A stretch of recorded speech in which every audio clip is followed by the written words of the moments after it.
On June 14, 1992, 28-year-old Jennifer Marie Caldwell disappeared from Duluth, Minnesota. Her 1988 Honda Accord was discovered at 7:15 a.m. the following morning in the parking lot of Canal Park, keys still in the ignition, purse on the passenger seat. St. Louis County Sheriff's deputies found her shoes, black leather pumps, placed neatly beside the driver's door. Case number 924488 went cold on November 22, 1992, after a 161-day investigation produced no viable suspects. In August 2024, 32 years after Caldwell's disappearance, cold case detective Mark Stevenson reopened the investigation using advanced forensic genealogy techniques. DNA extracted from a coffee cup found in Caldwell's vehicle produced a familial match through a public genealogy database. The profile belonged to someone who had been considered above suspicion during the original investigation. What detectives would uncover about this individual's carefully constructed double life would shake the foundations of Duluth's tight-knit professional community. This case represents a landmark achievement in forensic genealogy and demonstrates how genetic databases have revolutionized cold case investigations. It's also a story about how someone in a position of trust exploited that trust for 3 decades before science finally caught up with them. If you want to stay updated on similar cold case breakthroughs and the latest developments in forensic science, please subscribe to our channel and hit the notification bell. We cover cases like this every week, showing how modern technology brings justice to victims and their families decades after crimes were committed. Part 1. A Promising Life Interrupted. Jennifer Marie Caldwell was born on March 3, 1964, in Hibbing, Minnesota, to Robert and Dorothy Caldwell. According to her high school records from Hibbing High School, she graduated in 1982 with a 3.8 grade point average. She received a full academic scholarship to the University of Minnesota Duluth, where she majored in social work. Employment records show that Caldwell began working at St. Louis County Department of Social Services on September 12, 1988, immediately after receiving her master's degree in social work from UMD. Her personnel file indicates she specialized in child welfare cases. Supervisor Margaret Henshaw wrote in Caldwell's 1991 annual review, "Jennifer demonstrates exceptional commitment to her clients. She routinely works beyond her scheduled hours to ensure children in her caseload receive proper care and advocacy." Colleagues described Caldwell as dedicated and meticulous. In interviews conducted during the original investigation, coworker Patricia Morrison told Detective Raymond Walsh, "Jenny kept detailed notes on every case. She would never let a child fall through the cracks. If she said she'd follow up on something, you could count on it being done." Caldwell lived alone in a 1-bedroom apartment at 1847 London Road in Duluth. Property records show she had rented the apartment since October 1988. Her landlord, Thomas Erickson, told investigators that Caldwell was an ideal tenant who always paid rent on time and kept the apartment immaculate. She was quiet, professional, Erickson stated in his June 18, 1992 interview. "I never had any complaints from neighbors. She mostly kept to herself, but she was always pleasant when we crossed paths." According to phone records subpoenaed during the investigation, Caldwell maintained regular contact with her parents, calling them every Sunday evening between 6 and 7 p.m. Her mother, Dorothy Caldwell, told Detective Walsh, "Jennifer never missed our Sunday calls. If she was going to be even 15 minutes late, she would call to let us know. That's just who she was, considerate and reliable." Caldwell's close friend, Sarah Novak, provided investigators with insight into Caldwell's personal life. The two had met at UMD and remained close friends after graduation. Novak told detectives, "Jenny was focused on her career. She dated a few people, but nothing serious. She said she wanted to establish herself professionally before settling down. The last time we talked, that was the Thursday before she disappeared, she seemed happy. She'd just been assigned to lead a new family preservation program at the department. Bank records obtained through subpoena showed that Caldwell maintained a checking account and savings account at Northland Bank. Her finances were orderly. She earned $32,000 annually and had saved approximately $8,000. There were no unusual withdrawals or deposits in the months preceding her disappearance. Medical records from Essentia Health indicated Caldwell was in good physical health. Her last appointment had been on May 5, 1992, for a routine physical examination. Dr. Helen Cartwright noted no health concerns. Patient reports feeling well, no complaints, the medical record stated. Interviews with family members revealed no indication that Caldwell was experiencing personal problems or conflicts. Her brother, Michael Caldwell, told investigators, "Jenny loved her job, loved helping kids. She talked about maybe opening her own family counseling practice someday. She had plans, you know. She wasn't someone who would just walk away from her life." The last known hours. On Friday, June 12, 1992, Caldwell followed her normal work routine. Time card records from St. Louis County show she clocked in at 8:03 a.m. According to case files, she spent the morning conducting home visits to 3 families in her caseload. Co-worker David Patterson told investigators he saw Caldwell in the office break room at 11:45 a.m. She was eating a sandwich and reviewing case notes, Patterson stated. She seemed normal, in good spirits. Phone logs indicate Caldwell made several professional calls that afternoon. At 2:37 p.m., she called Duluth Family Services to schedule a consultation. At 3:15 p.m., she spoke with attorney Rebecca Hammond regarding a custody case. Hammond told detectives, "Our conversation was brief and routine. We scheduled a meeting for the following Wednesday. Jennifer gave no indication anything was wrong." Caldwell clocked out at 4:58 p.m., 2 minutes before her scheduled end time of 5 p.m. Security camera footage from the county building, reviewed during the investigation, showed Caldwell leaving through the main entrance at 5:01 p.m., carrying her briefcase and purse. Gas station receipts found in Caldwell's apartment indicated she stopped at the Super America on Superior Street at 5:23 p.m. The receipt showed she purchased $12 in gasoline and a bottle of water. Clerk Timothy Johnson told investigators he did not specifically remember serving Caldwell that evening, but the timestamp on the receipt confirmed the transaction. According to witness statements compiled in the case file, Caldwell's next confirmed location was Fitger's Brewery Restaurant on Superior Street. Server Michelle Anderson told Detective Walsh that Caldwell arrived alone at approximately 6:10 p.m. and was seated at a table near the window overlooking Lake Superior. She ordered the walleye and a glass of white wine, Anderson stated. She seemed relaxed, not rushed or nervous. She was reading a book while she waited for her food. The receipt from Fitger's showed Caldwell paid her bill at 7:32 p.m., charging $28.50 to her Visa card. She left a $6 tip, which Anderson characterized as generous but not unusual for Jennifer. She was always a good tipper. This is where the timeline becomes critical. Between 7:32 p.m. on Friday, June 12th, and 7:15 a.m. on Saturday, June 13th, Jennifer Caldwell vanished. Caldwell's credit card records showed no additional charges after the Fitger's restaurant bill. Phone records indicated no calls were made from her apartment landline after Thursday evening. When her parents called on Sunday, June 14th, at their usual time of 6 p.m., there was no answer. After trying repeatedly until 9 p.m., Robert Caldwell called the St. Louis County Sheriff's Office to file a missing person report.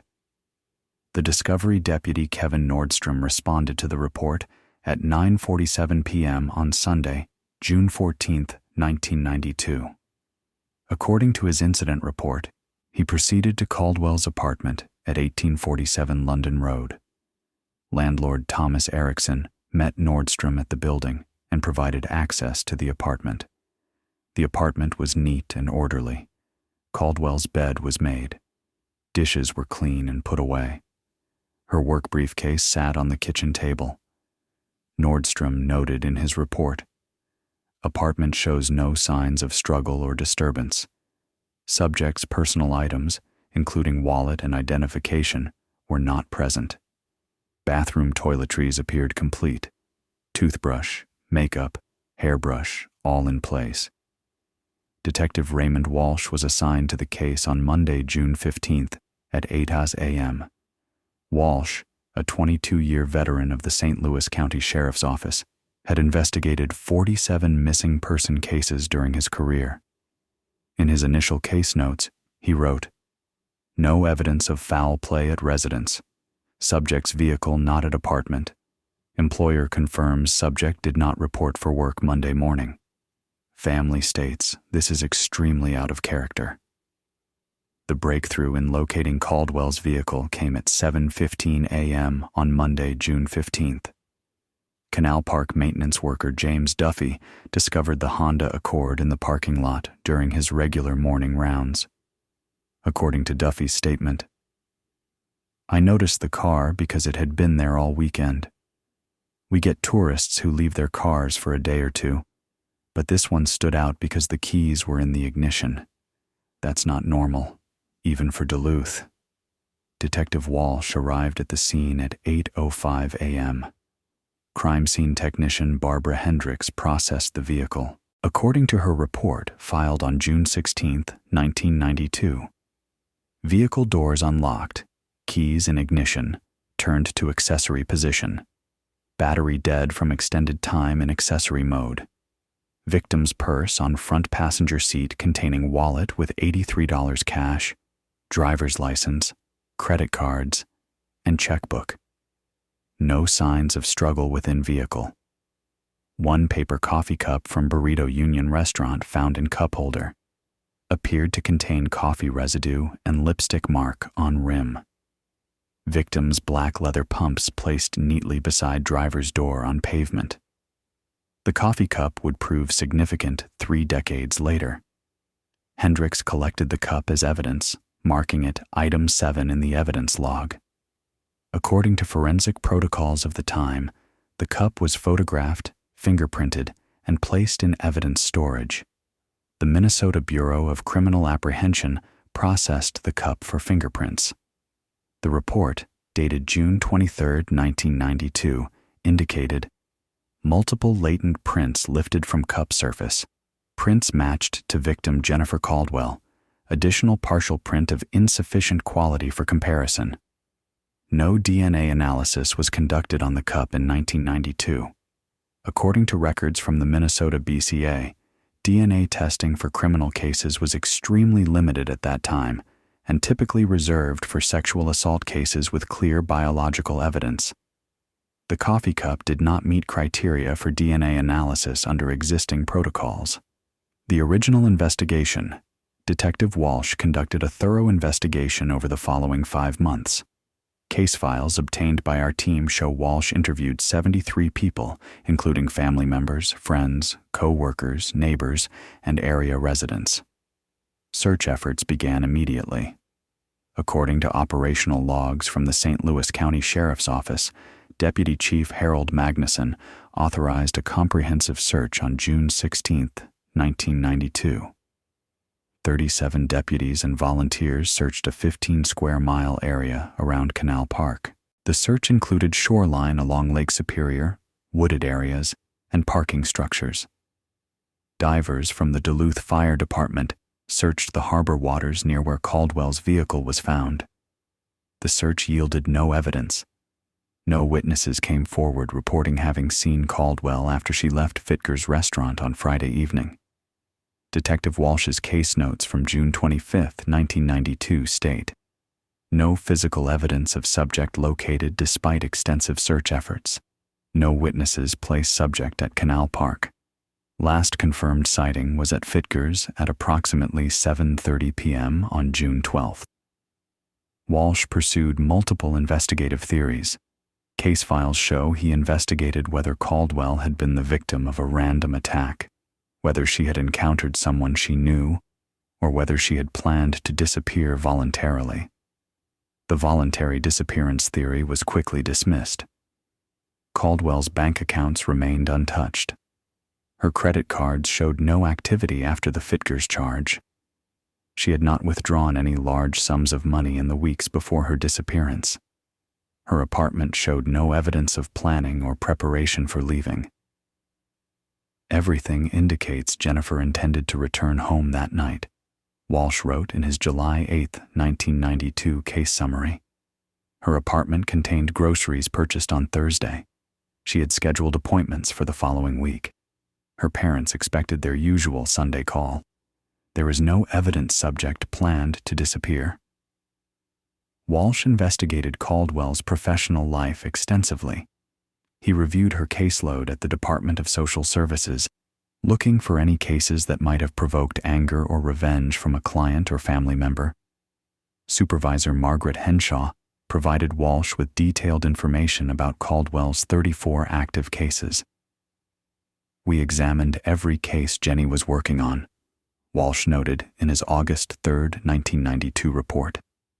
"We interviewed parents, family members, even some of the older children. Several cases involved contentious custody disputes or removal of children from homes. However, alibis were established for all individuals who might have had grievances against the victim. None placed them in Duluth on June 12-13. Detective Walsh also investigated Caldwell's personal relationships. He interviewed every person identified as a friend or acquaintance. Subject maintained a small but close circle of friends, Walsh wrote. No romantic relationships at time of disappearance. No known conflicts or disputes with anyone in personal life. One person of interest emerged during the investigation, Martin Breslow, a 35-year-old attorney who had gone on 3 dates with Caldwell in April 1992. Friend Sarah Novak told investigators that Caldwell had mentioned dating Breslow, but decided they weren't compatible. Jenny said he was nice but not really her type, Novak stated. It was mutual. They decided to just be friendly acquaintances. Detective Walsh interviewed Breslow on June 20, 1992. According to the interview transcript, Mr. Breslow stated he had dated the victim briefly in April, but they had mutually agreed they were not compatible. He stated he had not seen or communicated with the victim since April 28, 1992. He provided alibi for evening of June 12th. He was in Minneapolis attending a legal conference. Hotel records confirm reservation and key card usage. 3 conference attendees confirmed seeing Mr. Breslow at conference dinner on evening of June 12th. Breslow was eliminated as a suspect.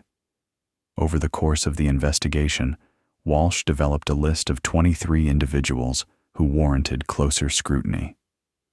This included men who had been in Canal Park area on the night of June 12-13, individuals with criminal histories involving violence against women, and anyone who had contact with Caldwell in the days before her disappearance. Each person was interviewed, their alibis verified, and their backgrounds checked.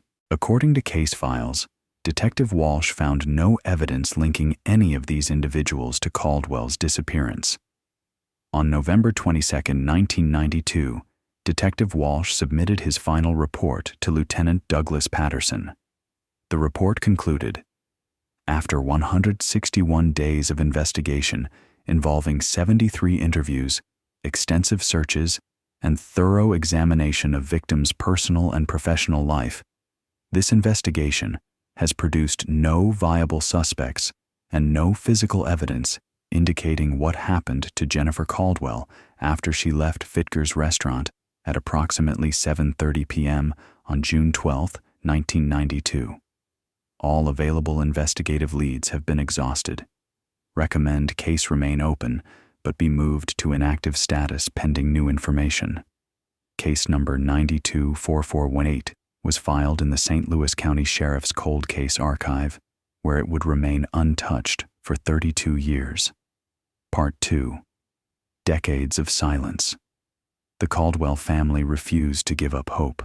According to newspaper archives from the Duluth News-Tribune, Robert and Dorothy Caldwell held annual vigils on the anniversary of their daughter's disappearance. They established the Jennifer Caldwell Memorial Fund, which provided scholarships to social work students at UMD. "We never believed Jennifer just walked away," Dorothy Caldwell told the News-Tribune in a 1997 interview, marking the 5-year anniversary of the disappearance. "We believed someone hurt our daughter. We believed the truth would come out someday. We just didn't know when." Robert Caldwell died in 2006 at age 71. Dorothy Caldwell died in 2018 at age 79. Both died without knowing what happened to their daughter. In her obituary, the family requested donations to the Jennifer Caldwell Memorial Fund in lieu of flowers. Jennifer's brother, Michael Caldwell, continued advocating for renewed investigation of the case. He contacted the St. Louis County Sheriff's Office every year on the anniversary of his sister's disappearance. "I wanted them to know we hadn't forgotten Jenny," Michael told our team in an interview last month. "I wanted them to know her case still mattered." Technology and forensic science evolved dramatically during the decades the case remained cold. DNA analysis, which was rudimentary in 1992, became increasingly sophisticated.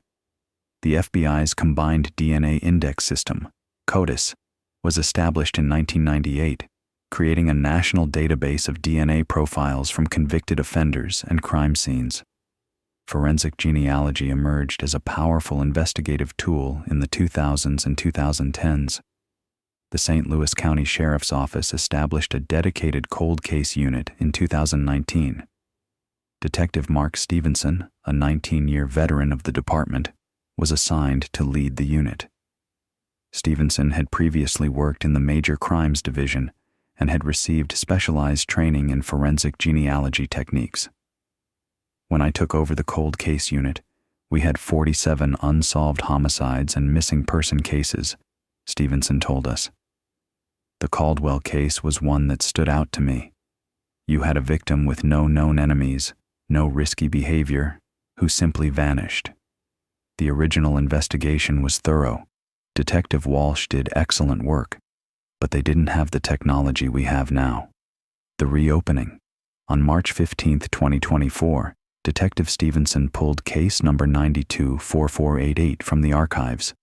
The case file was stored in Box 184 of the Cold Case Archive, located in the basement of the St. Louis County Courthouse at 100 North 5th Avenue West in Duluth. The file was remarkably well preserved, Stevenson noted. Detective Walsh had been meticulous in his documentation. Every interview was transcribed. Every piece of evidence was photographed and logged.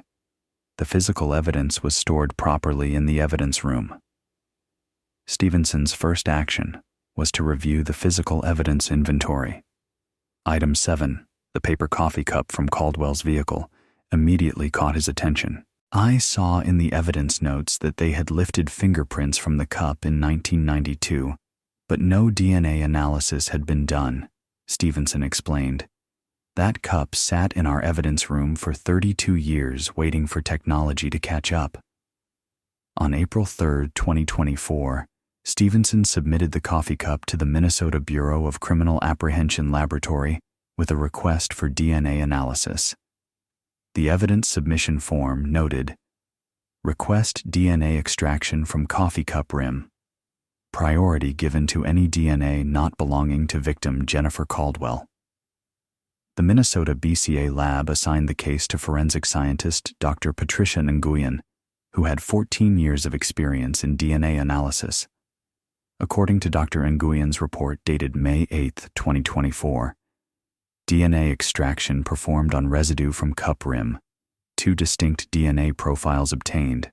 Profile 1 matched reference sample from victim Jennifer Caldwell. Profile 2, a male contributor, did not match victim. Quality of Profile 2 sufficient for comparison and database search.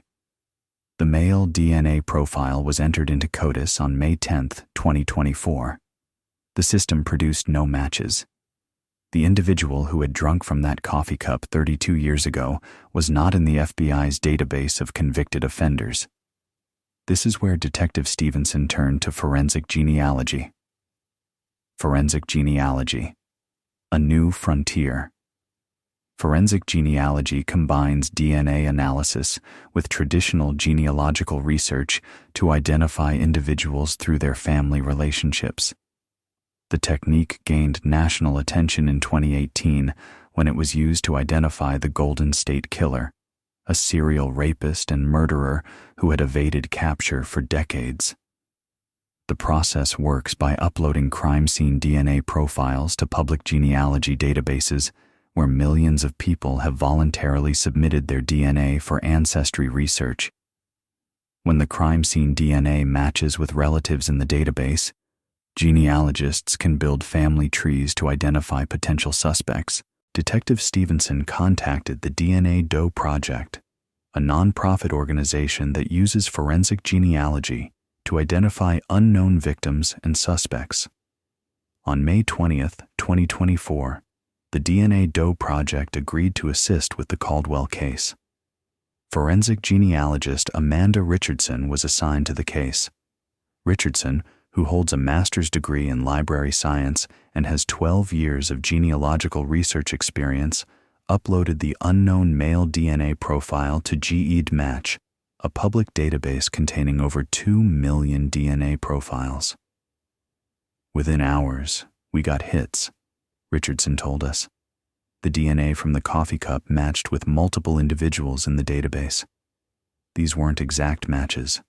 They were third cousins, fourth cousins, people who shared a common ancestor with our unknown person. Richardson began the painstaking process of building family trees.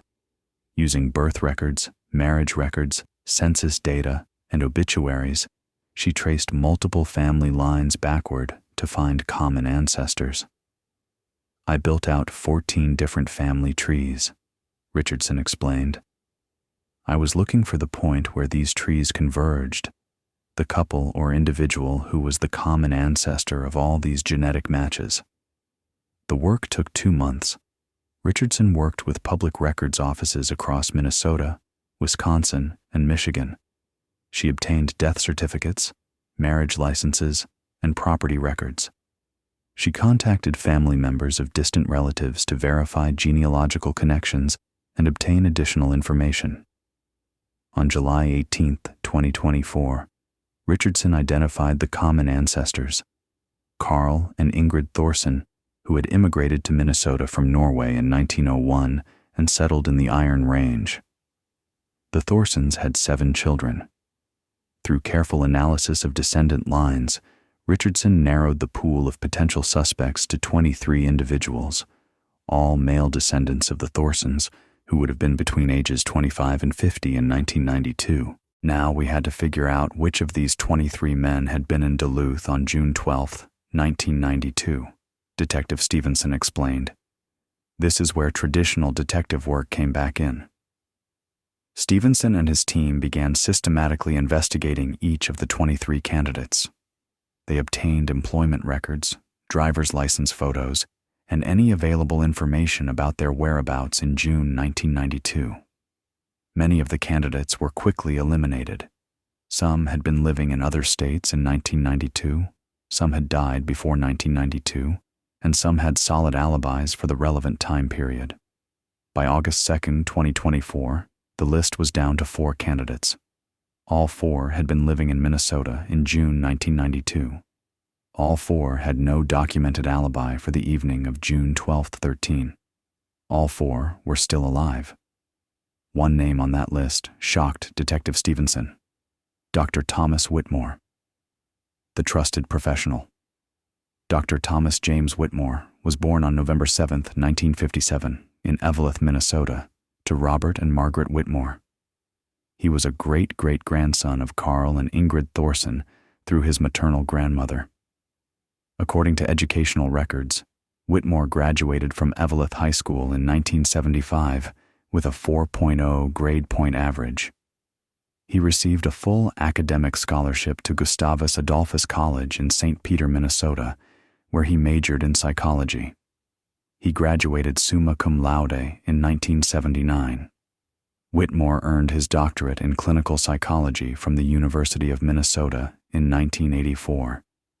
His dissertation, titled Attachment Theory and Child Development: Implications for Foster Care Placement, won the university's Outstanding Dissertation Award.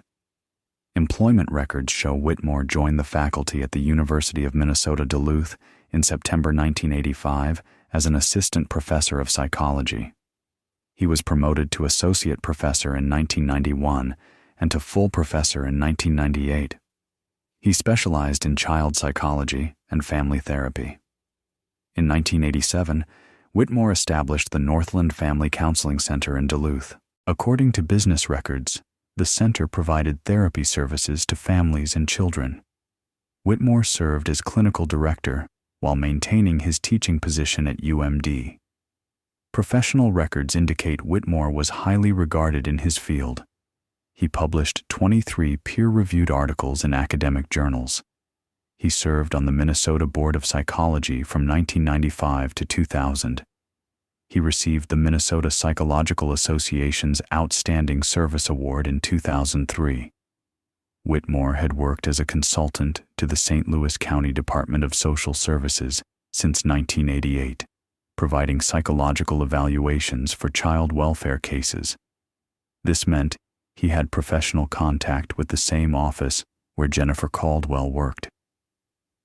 Dr. Whitmore was considered a pillar of the community, said Dr. Helen Cartwright, a colleague at UMD who spoke with us on condition of anonymity. He was known as someone who genuinely cared about children and families. He volunteered his time training new social workers. He was always the first to step up when the community needed help.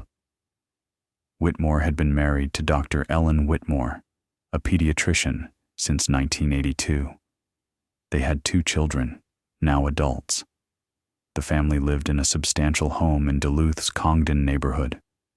Property records show the house was valued at $485,000. There was nothing in Whitmore's background that raised red flags. He had no criminal record. No complaints had been filed against him with the Minnesota Board of Psychology. His academic and professional record was exemplary.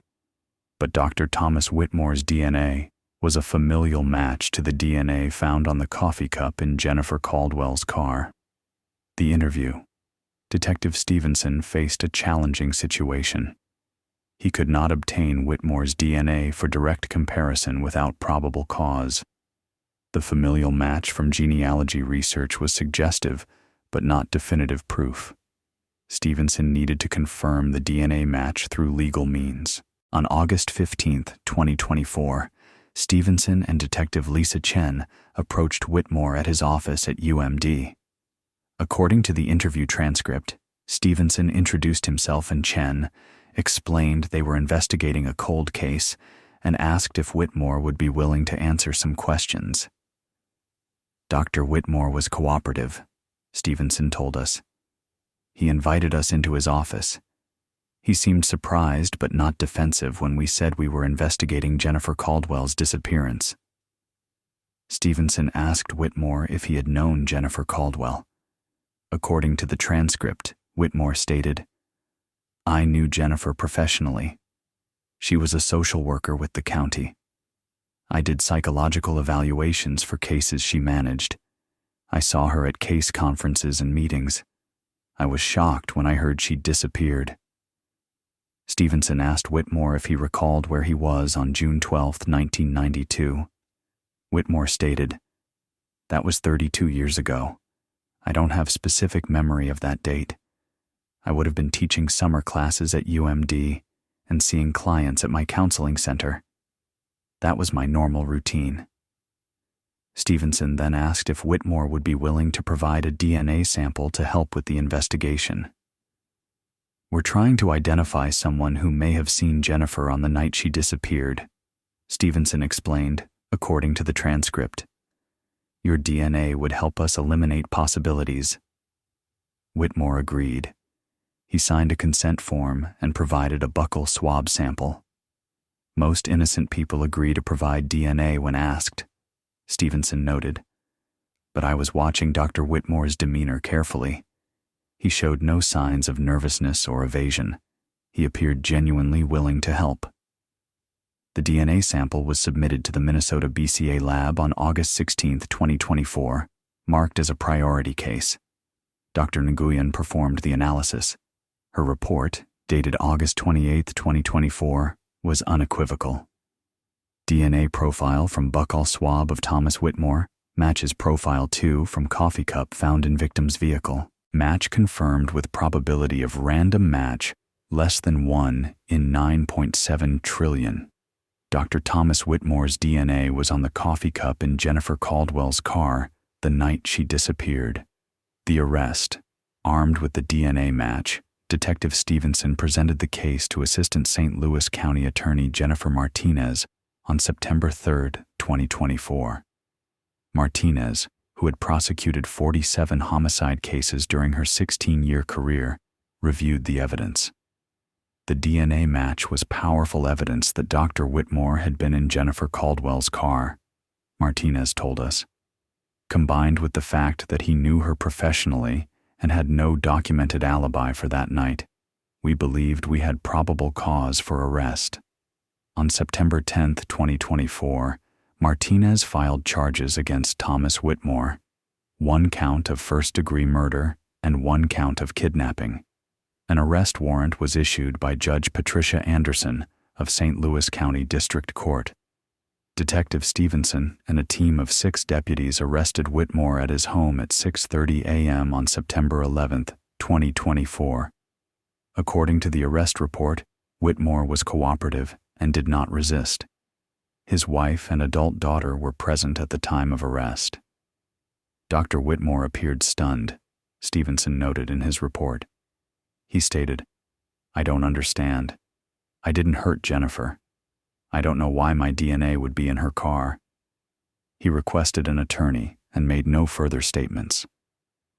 News of Whitmore's arrest sent shockwaves through Duluth's professional community. The Duluth News-Tribune reported the arrest with a front-page headline, "Prominent Psychologist Charged in 1992, Cold Case Murder." The University of Minnesota Duluth placed Whitmore on administrative leave. The Northland Family Counseling Center closed its doors. Former clients and colleagues struggled to reconcile the respected professional they knew with the charges he now faced. "It's incomprehensible," said Dr. James Patterson, a former colleague who had worked with Whitmore for 15 years. "Tom was the last person anyone would suspect of violence. He dedicated his life to helping families.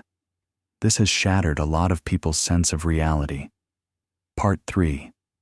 The Legal Battle. Dr. Thomas Whitmore appeared in St. Louis County District Court for his arraignment on September 13, 2024, before Judge Patricia Anderson. He was represented by attorney Marcus Klein, a prominent defense lawyer from Minneapolis who had tried 34 murder cases during his 28-year career. Whitmore pleaded not guilty to both charges. Klein requested bail, arguing that his client had deep ties to the community, no criminal record, and was not a flight risk. Assistant County Attorney Martinez opposed bail, citing the severity of the charges and arguing that Whitmore posed a danger to the community. Judge Anderson denied bail. Given the nature of these charges and the evidence presented, I find that the defendant poses a risk to public safety, Anderson stated from the bench. The defendant will be held without bail pending trial. Whitmore was remanded to the St. Louis County Jail. Over the following weeks, Klein filed multiple motions challenging the evidence. On October 8, 2024, he filed a motion to suppress the DNA evidence, arguing that the familial DNA search violated his client's Fourth Amendment rights against unreasonable search and seizure. In the motion, Klein argued, "The use of genetic genealogy databases to identify my client constitutes a warrantless search of his genetic information. This search was conducted without probable cause and violated my client's reasonable expectation of privacy in his genetic data." Martinez responded with a detailed brief defending the forensic genealogy methods.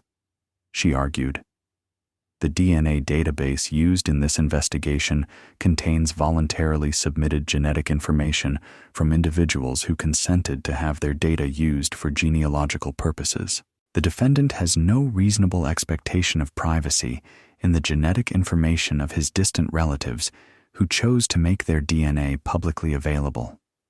Furthermore, the defendant provided his own DNA voluntarily after being identified as a person of interest." Judge Anderson heard arguments on the motion on November 15, 2024. After 2 hours of testimony from DNA experts and legal argument, she ruled from the bench. The court finds that the use of forensic genealogy in this case does not violate the defendant's Fourth Amendment rights. The initial identification through familial DNA searching used publicly available information that was voluntarily provided by third parties. The definitive DNA match was obtained through the defendant's voluntary consent. The motion to suppress is denied. This was a significant victory for the prosecution. Klein also challenged the sufficiency of the evidence. In a motion filed on November 20, 2024, he argued that the DNA evidence alone was not sufficient to prove murder. "The presence of my client's DNA in the victim's vehicle does not prove he killed her," Klein wrote. Dr. Whitmore had professional contact with Ms. Caldwell. There are innocent explanations for how his DNA might have been transferred to her vehicle. Martinez countered, "The defendant's DNA was found on a coffee cup inside the victim's vehicle. The vehicle was found abandoned with the victim's belongings inside hours after she disappeared. The defendant has no explanation for how his DNA came to be in her vehicle. The circumstances, combined with the DNA evidence, create a strong inference of guilt." Judge Anderson found sufficient evidence to proceed to trial. The trial was scheduled for March 3, 2025. The prosecution's case. Assistant County Attorney Martinez spent 4 months preparing for trial. Her case relied heavily on forensic evidence, but she also needed to establish opportunity and potentially motive. Martinez's investigative team re-interviewed everyone who had been connected to the original investigation. They examined Dr. Whitmore's life in minute detail, looking for any connection to Jennifer Caldwell beyond their professional relationship. What they discovered was troubling. According to case files reviewed during trial preparation, Whitmore and Caldwell had attended the same professional conference in Minneapolis on April 15-17, 1992, less than 2 months before Caldwell disappeared. The conference, sponsored by the Minnesota Department of Human Services, focused on child welfare best practices. Conference registration records showed both Whitmore and Caldwell were registered attendees. Hotel records indicated Whitmore stayed at the Hilton Minneapolis. Caldwell stayed at the same hotel. There is no evidence they interacted at the conference, but Martinez argued this showed they knew each other and had opportunities to interact beyond official work meetings. Martinez also uncovered something unexpected in Whitmore's background. Medical records obtained through subpoena showed that in 1991, Whitmore had been prescribed antidepressant medication by his physician. The prescription was for Prozac, a common antidepressant. The prescription continued through June 1992. "We're not suggesting mental illness makes someone a killer," Martinez explained to us, "but it's relevant context about what was happening in Dr. Whitmore's life at that time. We also found evidence that his marriage was under strain in 1992. Divorce attorney records showed that Ellen Whitmore had consulted with a divorce lawyer in February 1992. She did not file for divorce, but the consultation indicated marital problems. Ellen Whitmore declined to speak with investigators and invoked her spousal privilege not to testify. Martinez's theory of the case was that Whitmore had developed an attraction to Caldwell, possibly escalating to obsession. She theorized that on the night of June 12th, Whitmore encountered Caldwell after she left Fitger's restaurant, possibly offering her coffee or asking to talk. Somehow, Whitmore convinced Caldwell to drive to Canal Park, where something went wrong. "We believe Dr. Whitmore killed Jennifer Caldwell in or near her vehicle at Canal Park," Martinez stated in her trial brief. "He then disposed of her body in Lake Superior or in a remote location that has never been found. He placed her shoes beside the car in a staged manner to make it appear she had walked away.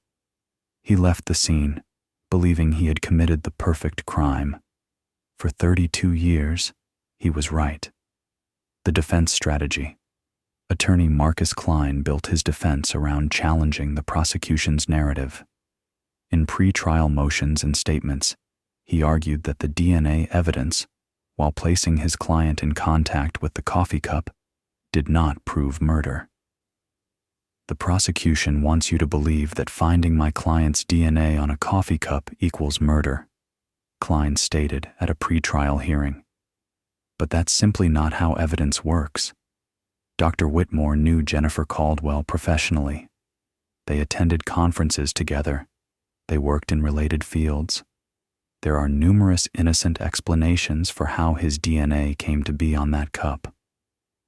Klein hired Dr. Michael Stevens, a forensic DNA expert from the University of Wisconsin, to review the evidence.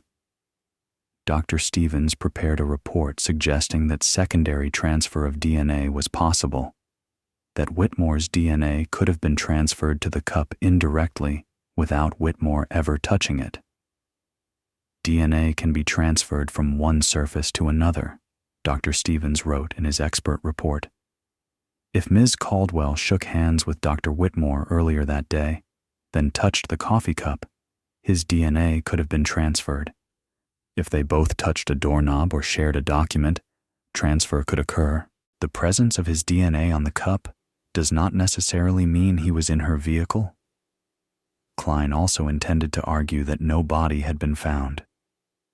"The prosecution is asking you to convict my client of murder when they cannot even prove Jennifer Caldwell is dead," Klein stated. "Yes, she disappeared. Yes, that's tragic. But disappearance is not proof of homicide. People disappear for many reasons. Without a body, without physical evidence of violence, without witnesses, this case is built on speculation." Most significantly, Klein planned to put Dr. Whitmore on the stand. In pre-trial conferences, Whitmore insisted on testifying. "I need to tell the truth," Whitmore told his attorney, according to sources close to the defense. "I did not hurt Jennifer Caldwell. I need the jury to hear that from me." This was a risky strategy. Prosecutors would have the opportunity to cross-examine Whitmore. Any inconsistency or perceived deception could be devastating. But Klein believed his client's credibility as a respected professional could be persuasive. The trial. The trial of Minnesota versus Thomas Whitmore began on March 3, 2025, 33 years to the day after Jennifer Caldwell's birth, in St. Louis County District Court, Courtroom 3B. Judge Patricia Anderson presided. The prosecution team consisted of Assistant County Attorneys Jennifer Martinez and David Wong. The defense team included Marcus Klein and Associate Attorney Sarah Brennan. Jury selection took 3 days. The final jury consisted of 8 women and 4 men, ranging in age from 28 to 67. 2 alternates were also seated. Judge Anderson instructed the jury, "You must base your verdict solely on the evidence presented in this courtroom. You must presume the defendant innocent unless and until the prosecution proves guilt beyond a reasonable doubt." The courtroom gallery was packed. Michael Caldwell, Jennifer's brother, attended every day of trial. Members of the media filled 2 rows. Colleagues of both Caldwell and Whitmore attended, sitting on opposite sides of the courtroom. Martinez delivered the prosecution's opening statement on March 6, 2025. She spoke for 47 minutes, outlining the evidence and the prosecution's theory of the case. On June 12, 1992, Jennifer Caldwell was a 28-year-old woman with her whole life ahead of her. Martinez began. She was dedicated to helping children and families. She was loved by her family and friends.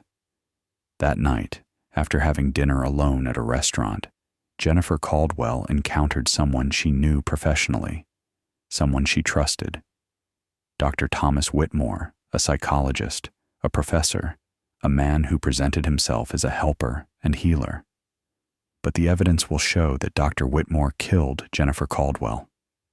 His DNA, found in her abandoned car, proves he was there.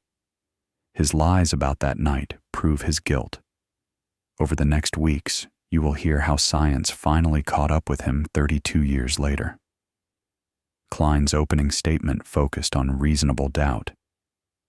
The prosecution wants you to believe that DNA on a coffee cup equals murder, Klein stated. But as you'll hear, there are innocent explanations for that DNA. Dr. Whitmore knew Ms. Caldwell. They worked in related fields. DNA transfer is real and well documented. The prosecution has no body, no witnesses, no confession, no evidence of violence. What they have is a DNA sample that proves only that my client touched a coffee cup at some point. That's not murder. That's not even close to proof of murder. At the end of this trial, I'm confident you'll find Dr. Whitmore not guilty. The prosecution's witnesses. Martinez called 23 witnesses over 8 days of testimony. The first week focused on establishing Jennifer Caldwell's life and her disappearance. Michael Caldwell testified on March 7, 2025. He described his sister as dedicated and responsible. Jenny would never just leave without telling anyone, he stated. She loved her family. She loved her work. When she didn't call our parents that Sunday, we knew something terrible had happened. Sarah Novak, Caldwell's friend, testified about their last conversation. Jenny seemed happy, Novak stated. She was excited about a new program at work. She had plans for the future. There was no indication she wanted to disappear or was afraid of anyone. Original investigator Detective Raymond Walsh, now 78 and retired, testified about the 1992 investigation. We investigated every lead, Walsh stated. We interviewed 73 people. We searched extensively. We found Jennifer's car, her belongings, but no sign of Jennifer. The case haunted me for years. The critical testimony came from forensic experts.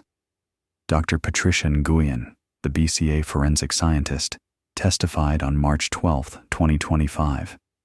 She explained the DNA analysis process in detail. We extracted DNA from the coffee cup rim, Dr. Nguyen stated. We obtained 2 profiles, one from Jennifer Caldwell and one from a male contributor. We matched that male profile to Dr. Whitmore with a probability of random match at less than 1 in 9.7 trillion. In layman's terms, that DNA belongs to Dr. Whitmore. On cross-examination, Klein questioned Dr. Nguyen about DNA transfer. Is it possible for DNA to be transferred from one surface to another? Klein asked. Secondary transfer is possible, Dr. Nguyen acknowledged. However, the amount of DNA we recovered from this cup suggests direct contact, someone drinking from the cup, not merely touching it briefly. Forensic genealogist Amanda Richardson testified about how she identified Whitmore through family trees. Her testimony included charts showing the genetic connections between Whitmore and individuals in the genealogy database. The family tree work narrowed the pool to 23 potential individuals, Richardson stated. Detective Stevenson's investigation led to Dr. Whitmore. Detective Mark Stevenson testified about reopening the case and identifying Whitmore. He described the August 15, 2024 interview when Whitmore voluntarily provided DNA. Dr. Whitmore stated he knew Ms. Caldwell professionally, but couldn't recall where he was on June 12, 1992, Stevenson stated. The prosecution also called witnesses who established that Whitmore and Caldwell attended the same conference in April 1992. Conference coordinator Beth Hammond testified. Both Dr. Whitmore and Ms. Caldwell were registered for our 3-day conference. They both attended the Friday evening reception. Hotel records from the Hilton Minneapolis showed Whitmore checked in on April 15th and checked out on April 17th. Caldwell's records showed identical dates. They were staying in the same hotel at the same time, Martinez emphasized. The defense case. Klein called 11 witnesses over 4 days. His strategy focused on establishing Whitmore's character and challenging the prosecution's timeline and forensic evidence. Dr. Helen Cartwright, Whitmore's colleague at UMD, testified about his professional reputation. Tom was an excellent professor and researcher, Cartwright stated. He genuinely cared about students and clients. I never saw any behavior that would suggest violence or deception. 3 former clients of Whitmore's counseling center testified about his compassionate care. Dr. Whitmore saved my family, stated Patricia Rogers, whose family received counseling in 1995. He helped us through an incredibly difficult time. He was patient, kind, and professional. Klein's forensic expert, Dr. Michael Stevens, testified about DNA transfer. Secondary transfer of DNA is well documented in forensic literature, Dr. Stevens stated. DNA can persist on hands for hours and be transferred to objects the person touches. If Dr. Whitmore and Ms. Caldwell shook hands at a professional meeting, her subsequent touching of a coffee cup could transfer his DNA to that cup. On cross-examination, Martinez challenged this theory. Dr. Stevens, did you examine the actual coffee cup in this case? Martinez asked. I did not have access to the physical evidence, Dr. Stevens admitted. Did you review Dr. Nguyen's analysis of the quantity of DNA recovered? Martinez pressed. I reviewed her report, Dr. Stevens stated, and Dr. Nguyen testified that the amount of DNA suggested direct contact with the cup, correct? Martinez continued. That was her opinion, Dr. Stevens acknowledged. I respectfully disagree. Martinez then asked, Dr. Stevens, can you provide any documented case where secondary transfer resulted in the amount of DNA recovered from this cup? Dr. Stevens paused. I cannot cite a specific case with identical circumstances, he admitted. The most anticipated testimony came on March 21, 2025, when Dr. Thomas Whitmore took the stand. He testified for 4 hours under direct examination by Klein. Whitmore described his background, his education, his career helping families. He stated he knew Jennifer Caldwell professionally. We both worked in child welfare, Whitmore testified. I provided psychological evaluations for cases she managed. I saw her at meetings and conferences. She was competent and dedicated. Klein asked about the April 1992 conference. Did you interact with Ms. Caldwell at that conference? Klein asked. I don't have specific memory of talking with her there, Whitmore stated. It was a large conference with hundreds of attendees. I may have said hello in passing, but I don't recall any substantial conversation. Klein then asked the critical question. Dr. Whitmore, did you kill Jennifer Caldwell? No, Whitmore stated firmly. I did not. I would never hurt anyone. My entire career has been devoted to helping people. Can you explain how your DNA came to be on the coffee cup in her vehicle? Klein asked. I cannot explain it definitively, Whitmore admitted. I can only speculate that it was transferred indirectly through contact we had at professional settings. I shook hands with many people in my work. I attended many meetings. DNA transfer is the only logical explanation. On cross-examination, Martinez systematically dismantled Whitmore's testimony. She questioned him for 6 hours over 2 days. Her approach was methodical and relentless. Dr. Whitmore, you're asking this jury to believe that your DNA, in sufficient quantity to suggest you drank from this cup, got there through a handshake? Martinez asked.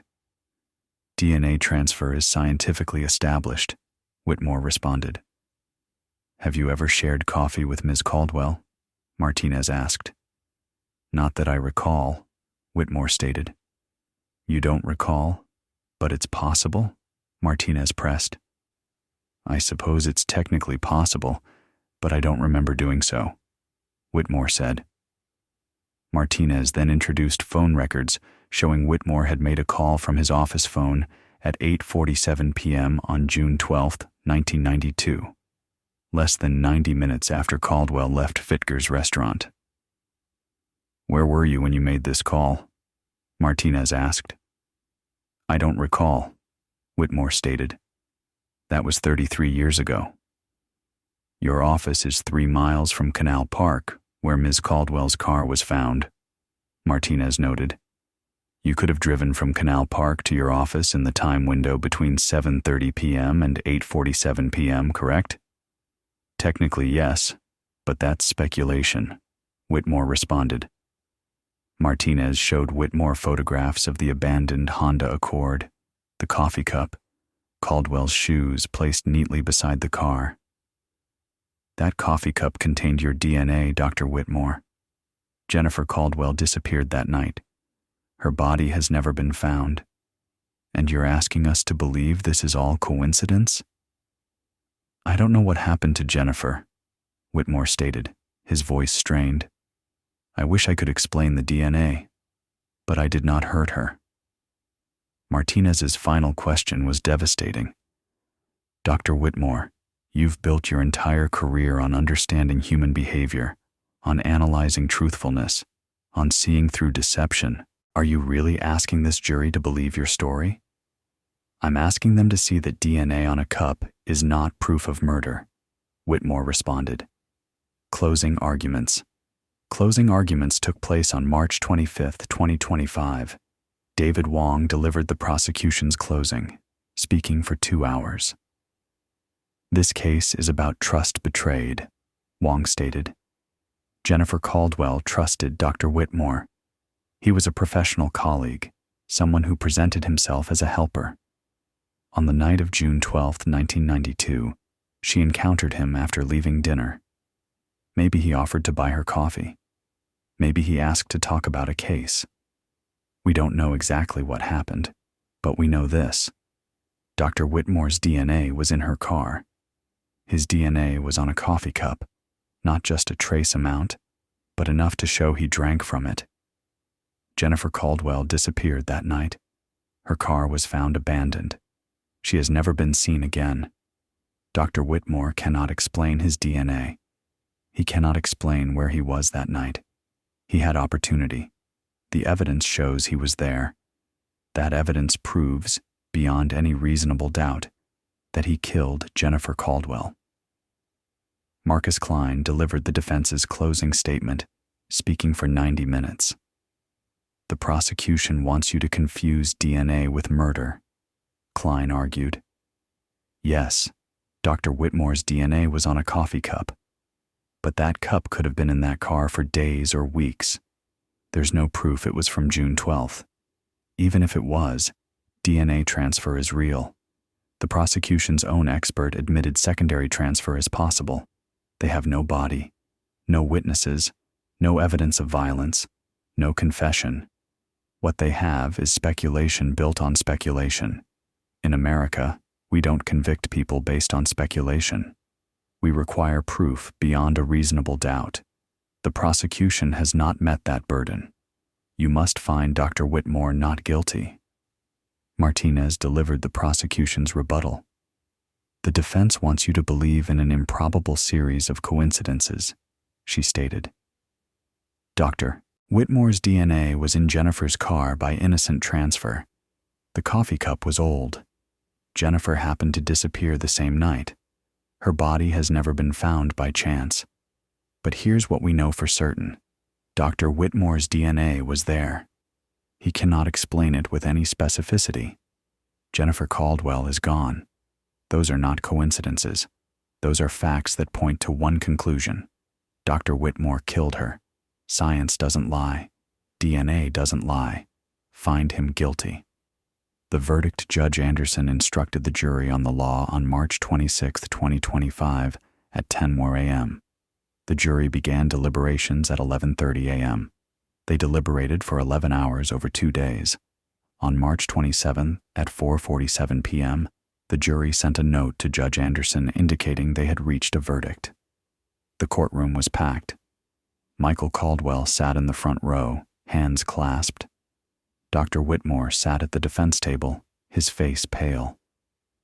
Judge Anderson asked the jury foreman, a 52-year-old engineer, if the jury had reached a verdict. "We have, Your Honor," the foreman stated. "On the charge of first-degree murder, how do you find?" Judge Anderson asked. "We find the defendant guilty," the foreman stated. Several people in the gallery gasped. Michael Caldwell closed his eyes and lowered his head. Whitmore showed no visible reaction, staring straight ahead. "On the charge of kidnapping, how do you find?" Judge Anderson continued. "We find the defendant guilty," the foreman stated. Judge Anderson polled each juror individually. All 12 confirmed the verdict. Judge Anderson scheduled sentencing for May 15, 2025, and remanded Whitmore to custody. Outside the courtroom, Michael Caldwell spoke briefly to reporters. "My sister can finally rest in peace," he stated. "Justice took 33 years, but it finally arrived. I only wish my parents had lived to see this day." Assistant County Attorney Martinez told reporters, "This verdict shows that no matter how much time passes, science and dedicated investigation can bring killers to justice.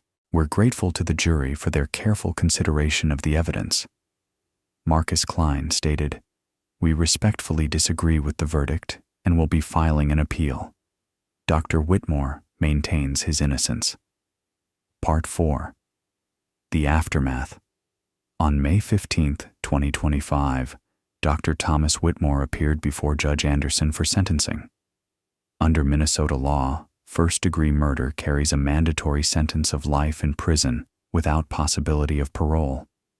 Before imposing sentence, Judge Anderson allowed victim impact statements.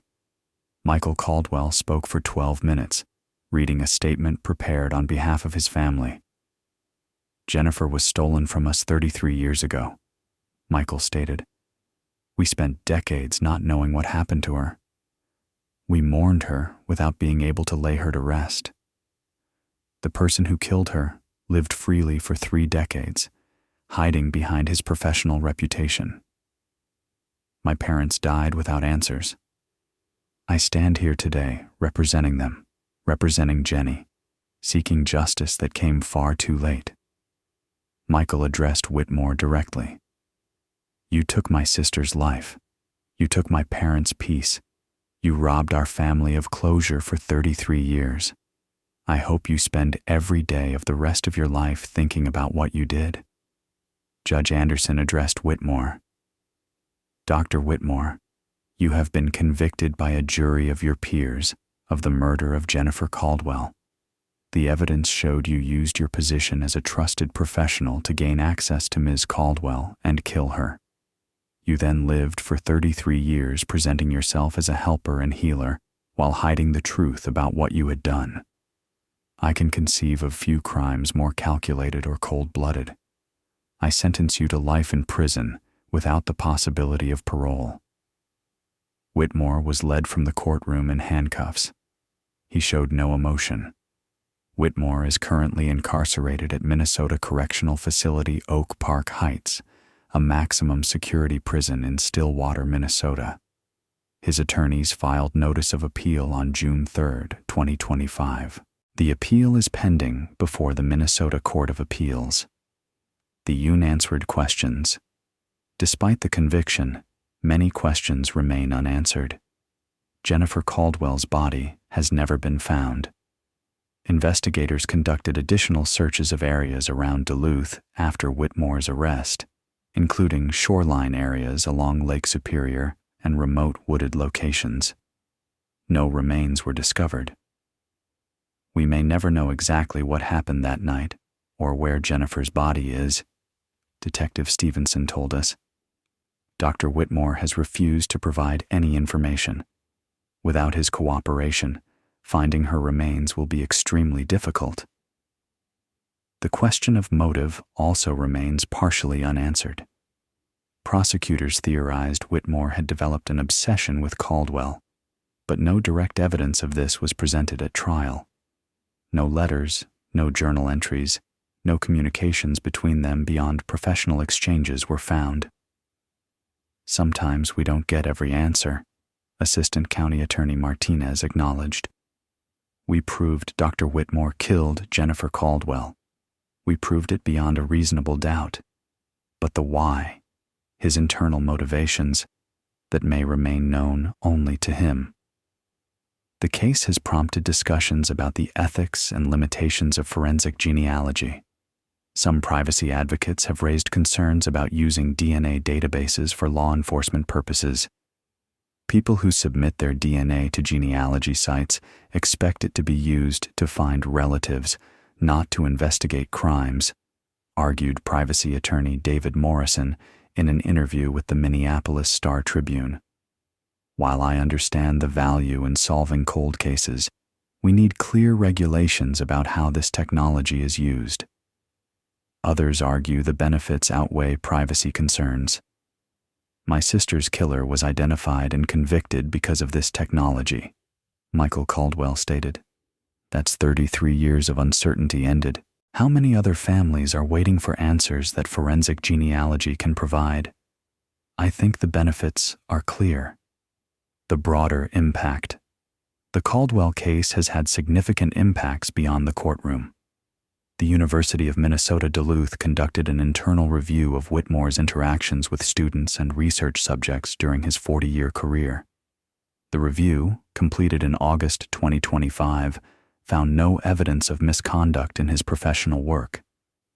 We found nothing to suggest Dr. Whitmore behaved inappropriately with students or clients in his professional role, stated UMD Dean of Social Sciences Dr. Patricia Hammond.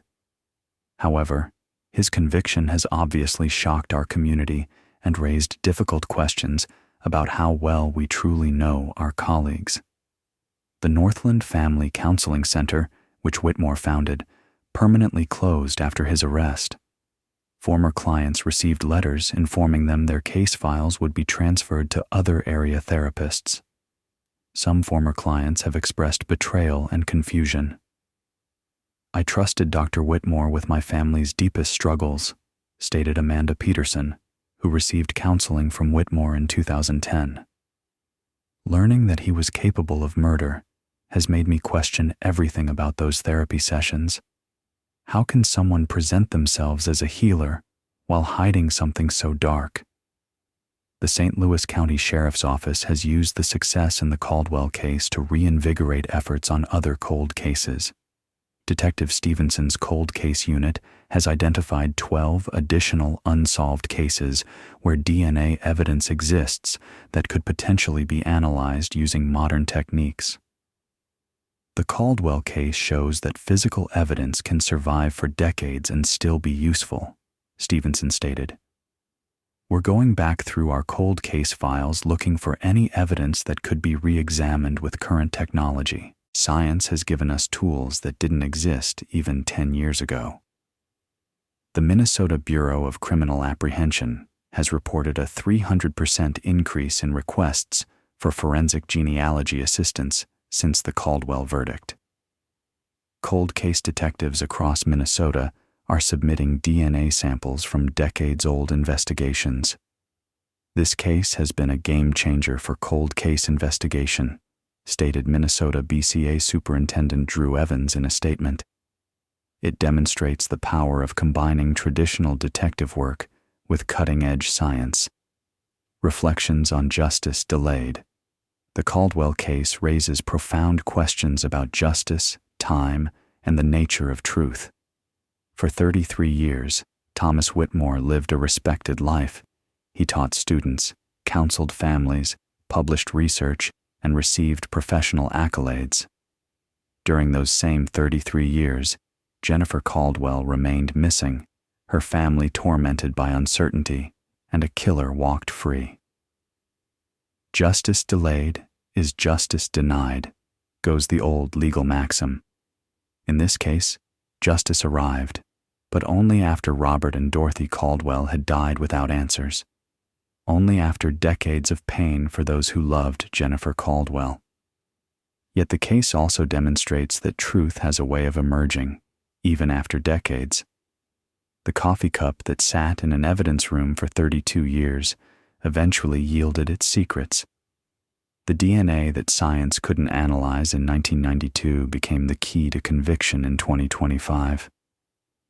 I spent 33 years wondering what happened to my sister, Michael Caldwell told us in an interview 6 months after the verdict. I spent 33 years angry that someone got away with killing her. Now I have answers. I know who killed Jenny. I know he'll spend the rest of his life in prison. That doesn't bring her back. It doesn't erase the pain. But it's something. After all these years, it's finally something. The Jennifer Caldwell case has become part of the national conversation about cold cases and forensic science. It has been featured in forensic science conferences as a case study in successful application of genetic genealogy. It has been cited in legal briefs discussing the constitutionality of familial DNA searching. But beneath the legal precedents and scientific achievements lies a simpler truth. A young woman who dedicated her life to helping children was murdered, and her killer evaded justice for 33 years by hiding behind a mask of professional respectability. Dr. Thomas Whitmore maintained his innocence throughout the trial and continues to do so from prison. His appeals are pending. His supporters, and he still has some, point to what they see as an insufficient evidence. They argue that DNA on a coffee cup, without a body or witnesses or confession, should not have been enough for conviction. The jury disagreed. They heard the evidence, weighed it carefully, and concluded that Thomas Whitmore killed Jennifer Caldwell. In the American justice system, that verdict represents the final word on his guilt, subject only to appellate review. The ongoing investigation. Despite the conviction, the investigation technically remains open because Jennifer Caldwell's remains have not been recovered. The St. Louis County Sheriff's Office continues to accept tips and follows up on any potential leads regarding the location of her body. We would like to give the Caldwell family the chance to properly lay Jennifer to rest, Detective Stevenson stated. If anyone has information about what Dr. Whitmore may have done with her body, we urge them to come forward. Even the smallest piece of information could be helpful. The department has established a dedicated tip line for the case. As of November 2025, they have received 47 tips, none of which have led to the discovery of remains. Investigators believe Whitmore disposed of Caldwell's body in Lake Superior, where currents and depth would make recovery nearly impossible, or buried her in a remote location in the vast wilderness areas surrounding Duluth. Without Whitmore's cooperation, the chances of finding Jennifer Caldwell's remains are slim, and Whitmore has given no indication he will ever provide that information. He's never acknowledged responsibility, Michael Caldwell noted. I don't expect him to suddenly develop a conscience and tell us where he put my sister. We may never be able to bury her. We may never have that closure. But at least we know the truth. The legacy. The Jennifer Caldwell Memorial Fund continues to provide scholarships to social work students at UMD. In 2025, the fund was renamed the Jennifer Caldwell Justice Scholarship, reflecting the resolution of her case. 5 students received scholarships this year, totaling $25,000. Jennifer dedicated her career to helping vulnerable children, stated Scholarship Committee Chair Dr. Martha Henderson. These scholarships ensure her legacy continues. Students who receive them know Jennifer's story, how she fought for children in her work, and how justice eventually found the person who killed her. The Canal Park area where Caldwell's car was found has been informally designated by locals as a memorial spot. People occasionally leave flowers near the parking area. On June 12th of each year, the anniversary of her disappearance, a small memorial gathering is held by community members who remember the case. The case has also led to policy changes. The Minnesota legislature passed the Cold Case DNA Analysis Act in May 2025, appropriating $5 million for analysis of DNA evidence in unsolved cases. The bill was co-sponsored by Senator Patricia Morrison and Representative James Walsh, both representing districts in St. Louis County. The Jennifer Caldwell case showed us that old evidence can still solve crimes, Senator Morrison stated at the bill signing. This funding will help law enforcement across Minnesota apply modern DNA technology to cases that have languished for years or decades. Nationally, the case has been featured in multiple true crime documentaries and podcasts. It has been cited by the FBI in training materials for cold case investigators.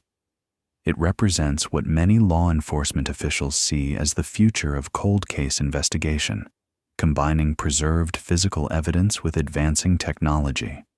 Final reflections. The story of Jennifer Caldwell is ultimately a story about the persistence of truth. For 33 years, one man knew what happened on the night of June 12, 1992.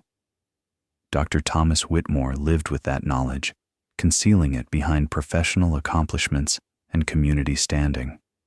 He may have believed he had committed the perfect crime, but truth has a way of emerging. A coffee cup preserved in an evidence room, DNA technology that didn't exist in 1992, genetic genealogy that traced family connections across generations, dedicated detectives who refused to let an old case remain closed. I learned something from this case, Detective Mark Stevenson reflected. I learned that no case is ever truly hopeless. As long as we preserve evidence, as long as we keep investigating, as long as science keeps advancing, there's always hope for justice. For Michael Caldwell, now 61 years old, the conviction of his sister's killer brought a measure of peace after more than 3 decades of uncertainty. I can finally visit my parents' graves and tell them we know what happened, he said. I can tell them Jenny's killer is in prison. They would have wanted to know that. I wish they had lived to see it, but at least I can tell them now.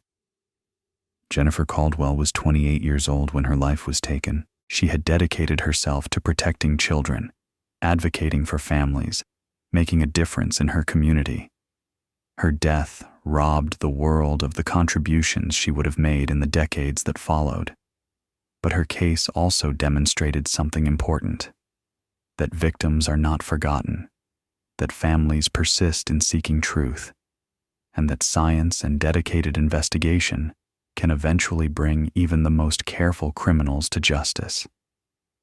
As this account concludes, Thomas Whitmore sits in a maximum security prison, maintaining his innocence while serving a life sentence. Jennifer Caldwell's remains are still missing, their location a secret Whitmore refuses to reveal. The Caldwell family continues to advocate for other families facing similar uncertainty. And somewhere in Minnesota, preserved in evidence rooms across the state, sit pieces of evidence from dozens of other cold cases, waiting for technology to catch up, waiting for the right detective to take another look, waiting for truth to emerge. The Jennifer Caldwell case reminds us that justice, though it may be delayed, is not necessarily denied. That truth, though it may be hidden for decades, can still come to light, and that the victims of violent crime and their families deserve to have their stories told and their cases pursued, no matter how much time has passed. Jennifer Marie Caldwell disappeared on June 12, 1992. On March 27, 2025, a jury found the man who killed her guilty of her murder. The wheels of justice turned slowly, but they turned, and in the end, truth prevailed.